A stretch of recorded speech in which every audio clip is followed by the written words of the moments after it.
Praise the Lord. സ്തോത്രം. Hallelujah. സർവശക്തനായ ദൈവത്തിനെ വാഴ്ത്തുന്നു, മഹത്വപ്പെടുത്തുന്നു. വീണ്ടും ഒരു പകൽക്കാലം കൊണ്ട് നമുക്ക് ദൈവം തന്നു. ജീവിച്ചിരിക്കാൻ തന്ന അനന്തമായ സ്നേഹമാണ്. അതിനോർത്ത് ദൈവത്തെ സ്തുതിക്കുന്നു. പലരും ആശുപത്രിയിലായിട്ടുണ്ട്, പലരും ഈ ലോകത്തുനിന്ന് മാറ്റപ്പെട്ടിട്ടുണ്ട്.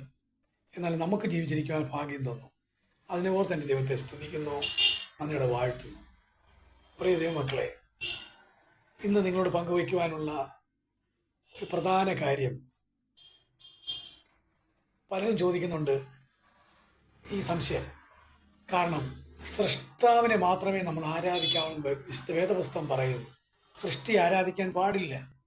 കാരണം ഈ ലോകം മുഴുക്കെ സൃഷ്ടിച്ചത്, പ്രപഞ്ചം മുഴുക്കെ സൃഷ്ടിച്ചത് 1000 കോടി സൂര്യനെയും സൗരയൂഥത്തെയും ഈ സർവചരാചരങ്ങളെയും സൃഷ്ടിച്ചത് നമ്മുടെ സർവശക്തനായ നമ്മുടെ പിതാവായ ദൈവമാണ്. ആ വലിയ ദൈവത്തെ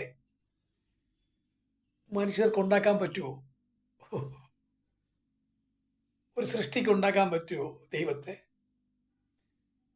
ദൈവം സൃഷ്ടിച്ച സൃഷ്ടിക്ക് ദൈവത്തെ ഉണ്ടാക്കാൻ പറ്റുമോ? ഇല്ല. ഇതാർക്കാ മനസ്സിലാകാൻ പറ്റാത്തത്? അതുകൊണ്ട് സൃഷ്ടാവിനെ നമ്മൾ ആരാധിക്കണം. കർത്താവ് നമ്മുടെ ഹൃദയത്തിലാണുള്ളത്.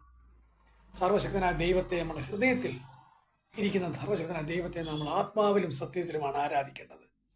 നിത്യജീവൻ പ്രാപിക്കുവാൻ, നമുക്ക് കർത്താവിനോട് ഇരിക്കുവാൻ, കർത്താവിൻ്റെ സന്നിധിയിലെത്തുവാൻ അനുദിനം രാവിലെയും വൈകിട്ടും സമയം കിട്ടുമ്പോഴൊക്കെ ഇടവിടാതെ പ്രാർത്ഥിക്കണം എന്നുള്ളതാണ്. അതുകൊണ്ട് എല്ലാ ദൈവമക്കളും പ്രാർത്ഥിക്കുക. സർവശക്തനായ ദൈവം എല്ലാവരെയും സ്നേഹിക്കുന്നുണ്ട്. എല്ലാവരെയും അനുഗ്രഹിക്കട്ടെ. നിങ്ങളെ ഓരോരുത്തരെയും ദൈവം സ്നേഹിക്കുന്നുണ്ട്. എല്ലാവരും ദൈവം സമൃദ്ധിയോടെ അനുഗ്രഹിക്കട്ടെ എന്ന് പ്രാർത്ഥിക്കുന്നു. എനിക്കിന്ന് നിങ്ങളോട് പറയാനുള്ള ഇതാണ്: സൃഷ്ടാവിനെ മാത്രമേ ആരാധിക്കാവൂ. സൃഷ്ടി ആരാധിക്കല്ലേ. Praise the Lord. സ്തോത്രം. ആമേൻ.